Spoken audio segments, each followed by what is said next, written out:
Olá, bem-vindos ao podcast Páginas do Céu, a sua dose de reflexão cristã. Hoje a gente vai explorar um livro da Bíblia que, nossa, mexe muito com a gente, né? Eclesiastes. Quem nunca parou para pensar no sentido da vida, do nosso esforço, do que a gente tanto busca? É verdade. São as grandes questões, né? E Eclesiastes encara isso de frente. O livro é tipo uma jornada do sábio, o pregador, que a tradição diz ser Salomão, olhando a vida de um jeito bem específico no começo. Ele chama de debaixo do sol, ou seja, uma visão puramente terrena, sem colocar Deus na equação logo de cara. E ele já chega chegando, né? Com aquela frase, vaidade de vaidades, tudo é vaidade. Soa quase como um balde de água fria. O que exatamente é essa vaidade nesse contexto? Não é orgulho, certo? Não é. É fundamental entender isso. A palavra hebraica é evel. Ela significa mais algo como sopro, vapor. Pensa na fumaça ou no hálito num dia frio. É algo que você vê, mas não pega, sabe? É fugaz, transitório. Então, é a constatação inicial de que, olhando só para a vida aqui na Terra, muita coisa parece vazia, sem um sentido que dure por si só. É o ponto de partida dele. Se tudo parece ével, onde é que está a substância? Onde achar sentido? Entendi. Então ele meio que começa um experimento de vida para descobrir isso. Qual o primeiro caminho que ele tenta? Ele vai, pelo que parece mais lógico, talvez. A sabedoria, o conhecimento. Ele era mestre nisso, né? Então ele mergulha a fundo. Tenta entender tudo, os porquês. Só que a conclusão é meio... Desconcertante. Ele diz que quem aumenta a ciência, aumenta a tristeza. Tipo, conhecimento sozinho não preenche aquele vazio. Às vezes só piora, porque mostra mais ainda as limitações. Nossa, isso vai contra o que a gente pensa hoje, né? Que informação é tudo. Ok, se a sabedoria não resolveu, para onde ele foi? Imagino que para algo mais divertido, talvez? Exatamente. A busca seguinte foi pelo prazer.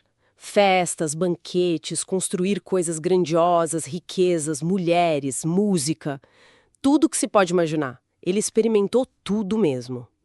Mas o veredito, no fim, O mesmo. o mesmo.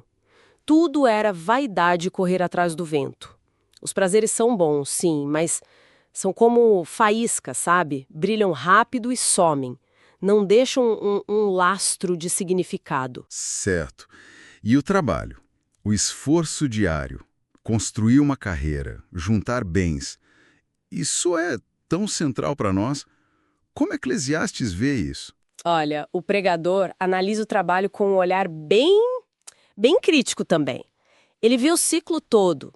A gente trabalha tanto para quê? Para morrer e deixar para outro que talvez nem valorize. Ele vê injustiça, gente sendo explorada, a competição maluca entre as pessoas. Isso tudo só reforça a ideia do rével. Parece que o esforço some, né? Se dissipa. Até agora o cenário está bem cinzento, digamos. Parece que nada aqui debaixo do sol satisfaz de verdade. O livro dá alguma virada? Traz alguma luz? Sim, sim. E é aí que a coisa começa a mudar um pouco de figura. A perspectiva se alarga. Lá no capítulo 3, tem aquela parte famosa do há tempo para tudo. Isso já introduz uma ideia de ordem, de um propósito maior. Mesmo que a gente não entenda, a soberania de Deus começa a aparecer. E tem uma frase ali que é chave. Deus pôs a eternidade no coração do homem. Existe dentro da gente um desejo por algo mais, que vai além do aqui e agora. Algo que essa sensação de ével não consegue apagar. Então a resposta não é jogar tudo pro alto, mas mudar o foco. Exatamente. É interessante porque, mesmo criticando a busca de sentido nas coisas terrenas como um fim em si, Eclesiastes surpreende.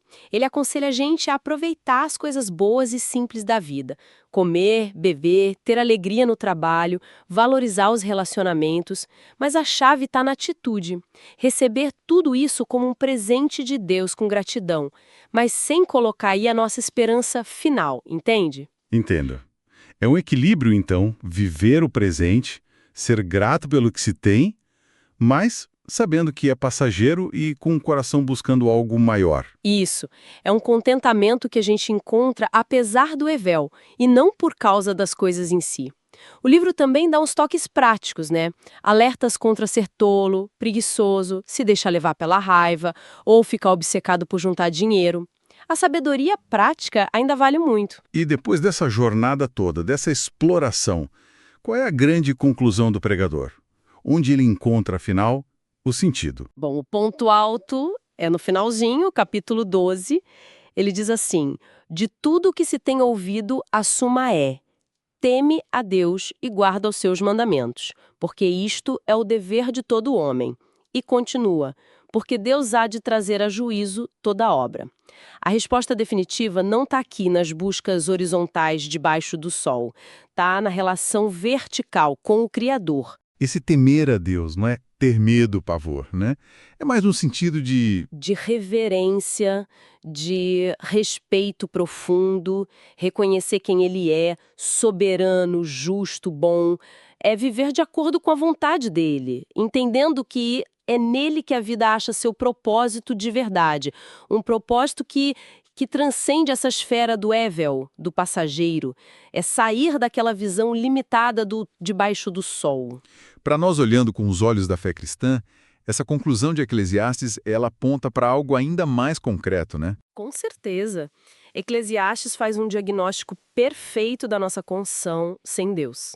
Um vazio que nada neste mundo preenche de verdade. Toda aquela busca do pregador, aquela sede de sentido que ele descreve tão bem, ela encontra a resposta completa em Jesus Cristo. Ele é a própria sabedoria de Deus, em pessoa. Ele não só dá sentido para a vida, mas ele venceu a morte, que é uma sombra que paira sobre Eclesiastes o tempo todo. Ele oferece vida eterna, sentido eterno. Que percurso, hein? Começa na constatação do vapor, do Evel, e chega na solidez da fé em Deus e finalmente em Cristo. É um chamado para a gente viver com sabedoria, aproveitar as bênçãos com gratidão, sim, mas manter o foco firme naquele que é eterno. Fica a pergunta, né? Em que correr atrás do vento a gente se pega no dia a dia, às vezes esquecendo onde está o verdadeiro sentido? É uma ótima reflexão para todos nós. Obrigado por nos ouvir e não esqueça de se inscrever em nosso canal, onde você encontra reflexões cristãs todos os dias. Até o próximo episódio.